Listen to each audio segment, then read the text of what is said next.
Olá pessoal, bom dia. Eu sou Ana Canedo da Comunicação do Sebrae. Em primeiro lugar, eu quero pedir desculpas porque essa live estava prevista para começar às 11 horas e a gente teve muitos problemas aqui com a conexão, né? Como vocês sabem, por esses dias a internet está bem sobrecarregada, então a gente teve problema.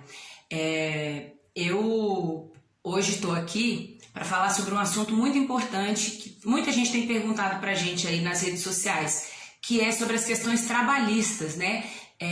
Envolvidas aí nesse período que a gente está vivendo, né, de enfrentamento ao coronavírus e toda essa situação aí. Então hoje a gente vai falar sobre isso, que é professor e advogado trabalhista, que é o Fernando Miranda. Em instantes ele vai entrar aqui com a gente. E se você tiver qualquer pergunta em relação a esse assunto, deixa pra gente aqui nos comentários, né? A gente está fazendo uma live em home office, tanto eu quanto o Fernando, então as questões técnicas não são as ideais, mas a gente está aqui para responder essas dúvidas tão importantes, né, Fernando? E eu gostaria de começar dando as boas-vindas a você que é aqui nas nossas lives, né? A gente está fazendo uma série de lives aqui, impactos do coronavírus, né? O que fazer? E hoje o nosso tema é como lidar, como resolver as questões trabalhistas. O nosso convidado é o professor e advogado trabalhista, Fernando Miranda, né? Bom dia, Fernando. Obrigado por participar aqui com a gente. E eu gostaria que, enquanto a gente recebe as perguntas da nossa audiência, dos nossos seguidores, eu gostaria que você começasse explicando o que está previsto na nossa legislação, né, na CLT, sobre as questões trabalhistas em períodos excepcionais como esse que a gente está vivendo. Bom, inicialmente, muito bom dia, Ana. Uma satisfação estar aqui, agradeço o convite, a lembrança. E o meu bom dia se estende a todos que estão nos acompanhando também, de casa, do trabalho, de onde estejam, né? Nesse momento tão delicado aí da nossa história. Bom, a questão do direito do trabalho, qual a ideia principal, né? O direito do trabalho ele é fundado naquela ideia de que nós devemos regular uma determinada relação entre mais fracos e mais fortes, que é o empregador e o empregado. Essa é a premissa fundamental. Daí criamos uma série de regras para regular essa relação. Claro que nenhuma regulação consegue prever tudo o que pode acontecer. E o melhor exemplo disso é isso que nós estamos passando. Algo absolutamente excepcional, imprevisível. Isso quem fala não somos nós aqui, né? É o primeiro-ministro do Reino Unido, o presidente da Alemanha, o presidente da França. Todas essas pessoas, todas as autoridades declararam que desde a Segunda Guerra Mundial não tivemos um momento excepcional tão grande. Então, como que o direito responde a um momento como esse? Eu diria que, fundamentalmente, nós temos alguns instrumentos, a gente pode falar sobre eles, mas eu diria que, fundamentalmente, a ideia é a cooperação. E a cooperação para tentar lidar com o imprevisível. E onde que no direito do trabalho a gente encontra essa cooperação? Na negociação coletiva. A negociação coletiva ela vai ser um espaço de deliberação em que os agentes sociais, os agentes empregados e empregadores, eles vão conseguir ir além do que conseguiu ir o empregador. Enfrentar, no caso concreto, esse problema que era, de fato, imprevisível. Então, essa negociação coletiva, ela está prevista na Constituição, desde a Constituição de 1937, a gente tem previsões de negociação coletiva, em todas elas foram repetidas. Em 2017, a negociação coletiva foi ainda fortalecida ainda mais pela reforma trabalhista, de maneira que, o que eu diria em primeiro lugar? Ligue para o seu sindicato. Empregador, converse com os sindicatos empregados. Todos estão muito atentos em relação a essa questão, todos estão pensando em formas de reduzir os impactos econômicos de um vírus. O grande problema é que a gente tem uma discussão econômica, mas, na verdade, as razões pelas quais os problemas estão surgindo não é exatamente por causa de um problema econômico. É um problema fora da economia que gera impactos na economia. Então, as pessoas querendo consumir, as pessoas querendo trabalhar não conseguem. É uma situação atípica. Então, todos estão muito preocupados com isso e a negociação coletiva é um meio pelo qual que nós temos de reduzir, flexibilizar algumas medidas legais, especificamente para esse período de excepcionalidade. Uhum. Tem algumas perguntas chegando aqui. O seguidor perguntou se férias coletivas são a melhor opção nesse caso. Férias coletivas, sem dúvida alguma, é uma boa opção que deve ser examinada com cuidado. Qual a ideia das férias coletivas? De uma maneira geral, férias. As férias são uma forma de interrupção do trabalho sem nenhuma discussão sobre interrupção do salário. Claro que as férias elas são pensadas para um período de desconexão, um período de descanso do trabalhador, mas é um ótimo instrumento para ser utilizado para evitar que esse período de não atividade econômica, de ausência de atividade econômica, gere desemprego ou gere redução salarial. Então, sim, férias é um mecanismo muito interessante de interrompermos a atividade do trabalhador sem preocupação em relação à sua remuneração. Então, isso é uma questão muito importante. O que nós temos que levar em consideração as férias? Aí volto o que eu mencionei um pouco antes sobre a negociação coletiva. As férias, tanto as férias coletivas como as individuais, elas têm 2 requisitos formais muito importantes. O primeiro, uma comunicação de 30 dias antes do início das férias. O empregador tem que comunicar isso para o empregado poder se organizar, e ele tem que dar um adiantamento de férias 2 dias antes do início da fruição. Então, esses são 2 requisitos que, pela jurisprudência, em casos normais, não observados, fazem com que aquele período de férias seja considerado usufruído de maneira inadequada. Então, o empregador segue obrigado a indenizá-los. Então, negociação coletiva. É muito razoável que a negociação coletiva consiga dizer, olha, em períodos excepcionais, nós retiramos essas 2 exigências e hoje, empregado e empregadores podem fazer a reunião e saírem dessa reunião decididos que você vai ter férias, ou férias individuais ou férias coletivas por determinado período. Uma outra dúvida que surgiu aqui é se nesse período, né, que a gente está considerando, aí está sendo chamado de quarentena, em que os estabelecimentos comerciais têm a ordem, né, do poder público de estarem fechados, se por alguma razão, nesse período, o empregador ele pode obrigar o empregado a ir ao trabalho, a ir trabalhar, né, que aí tem uma questão de transporte e tal. Como que funciona nesse caso?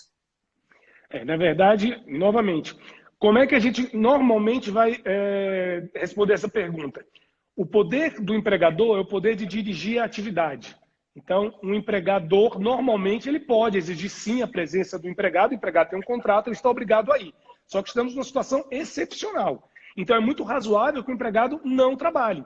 Agora, o que nós recomendamos? A legislação ela não responde a pergunta da maneira que parece mais adequada. Como que a legislação responde? Se o empregado está saudável e não quer trabalhar, a legislação vai dizer, o empregador pode cortar o ponto. Essa é a resposta da legislação. Mas é claro que essa resposta não parece adequada agora. Então, o que nós precisamos pensar? Nós precisamos pensar em instrumentos de paralisação da atividade dentro de uma normalidade contratual.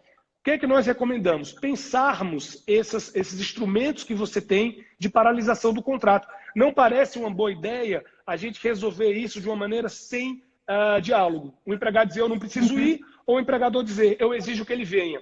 É muito importante diálogo nesse momento. Então, qual a ideia? Eu submeti um texto, os colegas vão colocar no feed, e ele dá uma série de situações em que é possível paralisar as atividades, ou percebendo a remuneração como as férias, ou com algum tipo de redução. Mas sempre colaboração e cooperação. Tá certo. Eu quero esclarecer uma coisa, Fernando. A gente hoje está falando, pessoal, dentro da nossa série Impactos do Coronavírus, o que fazer, o tema hoje é como lidar com as questões trabalhistas, ok? Esse é o nosso foco hoje. A gente está aqui com o professor e advogado trabalhista Fernando Miranda, esclarecendo as dúvidas. E tem aparecido aqui na nossa live muitas perguntas sobre 2 temas. Aluguel dos estabelecimentos, esse não é o nosso foco hoje, mas a gente vai falar sobre isso. E também sobre MEI e pagamento de impostos. Sobre MEI e pagamento de impostos, o decreto, né, o programa que foi anunciado pelo Ministério da Economia, prevê sim a prorrogação no pagamento de impostos, tanto do Simples Nacional como do MEI, né, no caso do DAS, que o MEI paga mensalmente. Então, a gente está preparando material sobre isso. Quem tiver dúvidas específicas pode mandar para a gente no inbox ou deixar. Esse vídeo vai ficar disponível aqui no nosso Instagram, no nosso IGTV. Então, quem tiver dúvidas específicas, manda para a gente nos comentários. A gente manda para vocês os links com todas as informações. A gente tem dito, Fernanda, aqui durante esse período, que estar junto é muito mais do que estar perto, né? Então, nós estamos aqui online. Você que é nosso seguidor aqui nas redes sociais, conte com a gente para esclarecer as suas dúvidas. Então, assim, esses 2 pontos principais. Aluguéis, a gente vai voltar a falar aqui com outro convidado especificamente sobre isso, também dentro da legislação. e também sobre a questão do pagamento dos tributos. Essa a gente já tem informação e a gente vai sempre passar para vocês aí. Uma outra dúvida que chegou aqui relacionada a questões trabalhistas, Fernando, é o que fazer se o funcionário, se o colaborador está em contrato de experiência? Mesmo tratamento.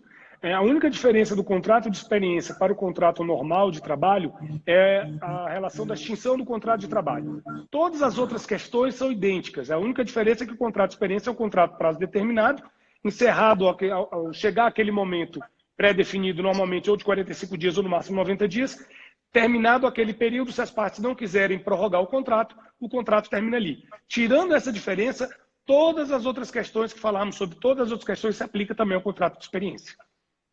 No que diz respeito às questões trabalhistas, na relação, né, empregadores e empregados, já tem alguma definição do governo em relação à ajuda nesse sentido? Ajuda para pagamento de salários, alguma iniciativa de seguro-desemprego? A gente já tem alguma coisa definida?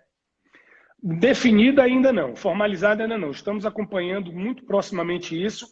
A última medida provisória lançada ontem foi 925 sobre transporte aéreo, mas o governo anunciou sim a intenção de fazer algumas medidas que, ao que tudo indica, virão por medida provisória. O que nós temos ouvido mais ou menos? A primeira ideia, a possibilidade de suspensão do contrato de trabalho, ou seja, paralisação das atividades com algum tipo de redução do salário do empregado, não necessariamente redução total, mas redução em alguma medida, e o governo ele entraria com recurso do Fundo de Amparo ao Trabalhador para pagar uma parte desse percentual de perda do salário do empregado. Então, isso é uma medida que o governo parece estar apontando. Outras medidas, flexibilização. Nós mencionamos agora há pouco a questão essas duas exigências, formalidades em relação à concessão das férias. Aparentemente, o governo está atento a isso, preocupado com essa questão de retirar, ao menos temporariamente, essas duas formalidades, de aviso de 30 dias e adiantamento com 2 dias antes. Aparentemente, houve também alguma indicação nesse sentido. Uma outra questão que parece ter sido anunciada também é uma questão sobre banco de horas. Banco de horas também é uma forma muito interessante da gente enfrentar esse problema. Por quê? Porque o banco de horas ele permite que você tenha uma interrupção do trabalho e que você mantenha a remuneração agora sobre o compromisso do empregado de, no futuro, trabalhar um pouco a mais, em medidas 2 horas a mais por dia ou alguma outra forma possível a partir da negociação coletiva, para se estabelecer uma reposição desse não trabalho. Então, veja, todas essas hipóteses que a gente está mencionando, negociação coletiva, férias, banco de horas, são hipóteses de não trabalho, mas manutenção do emprego, em primeiro lugar, que parece a grande preocupação, e, em segundo lugar, uma manutenção, ao menos em alguma medida, da remuneração do trabalhador. Certo. A gente vê nesses dias, né, muita informação circulando. E a gente sempre orienta aqui para que os nossos seguidores busquem informações em fontes oficiais.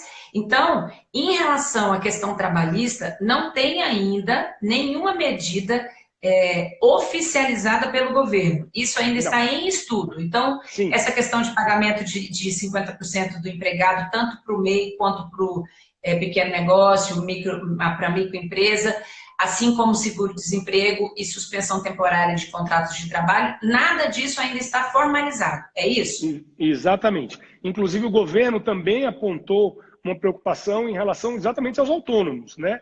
Então, eles também, ao que tudo indica, serão beneficiados de alguma forma por essas novas medidas que ainda serão formalizadas. Porque tem algumas pessoas perguntando se com essa medida, né, por exemplo, de fechamento dos shoppings, né, que já é uma realidade em praticamente todo o país, se a suspensão do contrato de trabalho pode ser uma alternativa. Isso depende desse pacote do governo? Não, o pacote do governo muito provavelmente vai fazer com que o governo participe em alguma medida dessa perda salarial que o empregado pode vir a enfrentar, por conta de uma suspensão. Mas a CLT ela já permite algumas hipóteses de suspensão do contrato. Então, uma delas, como eu disse, através da negociação coletiva, é possível, por exemplo, que você suspenda completamente a prestação de serviço, inclusive com a suspensão do pagamento da remuneração e o pagamento de algum tipo de ajuda de custo, em substituição à perda da remuneração. Isso é chamado layoff ou suspensão do contrato de trabalho para treinamento, está previsto no artigo 476-A da CLT. Mas, para isso, é necessário a intervenção sindical. Então, o que eu disse, é A muito negociação, importante, né? isso, é muito importante que as pessoas conversem com os seus sindicatos. Os sindicatos, tanto os sindicatos empregadores como os sindicatos empregados, eles estão negociando, estão conversando de maneira muito intensa nesses últimos dias, e é muito possível que eles já tenham combinado algum tipo de tratamento excepcional nesse período. Vale a pena entrar em contato com o sindicato, antes de mais nada. E tem alguma proibição? Eu sei que assim, é muito difícil a gente falar sobre esse assunto, porque ele envolve tanto empregado. É um momento muito novo, né? Como você disse, e muito difícil para todo mundo, né? Assim, muito desafiador para todo mundo. Tanto para quem emprega como para quem é funcionário de uma empresa. Existe alguma proibição que as empresas não possam demitir nesse período? Eu sei que está sendo feito todo o esforço para que isso não aconteça, mas aqui os nossos seguidores estão perguntando se há uma proibição. Não, não há proibição. A demissão sem justa causa continua vigente. Ela não é recomendável. Nós pensamos a demissão sem justa causa como talvez a última medida extrema que o empregador deva tomar. Existem algumas medidas paliativas, como a gente mencionou, de suspensão do contrato, férias, que seriam custos necessários de um jeito ou de outro. Por exemplo, se o empregado tem férias já vencidas, né, já trabalhou o período aquisitivo, demitir esse empregado agora ou conceder férias é rigorosamente o mesmo custo. Então, vale mais a pena pensar as férias. E isso, inclusive, pelo lado do próprio empregador. Pelo lado do empregado é óbvio, mas também pelo lado do próprio empregador, porque a dispensa, sem justa causa, é uma dispensa cara. E você ainda tem um treinamento daquele trabalhador e, ao que tudo indica, você vai ter uma retomada da atividade econômica quando passar esse ciclo. Então, aparentemente, a solução da despedida sem justa causa não parece ser a primeira medida a ser observada. Então, a nossa recomendação é: pense em outras medidas. Né? Existe negociação coletiva, as suspensões do contrato de trabalho, banco de horas, férias. Pense em todas essas alternativas antes de se... Teletrabalho, né? A gente acabou que mencionou aqui, o teletrabalho é uma questão muito importante.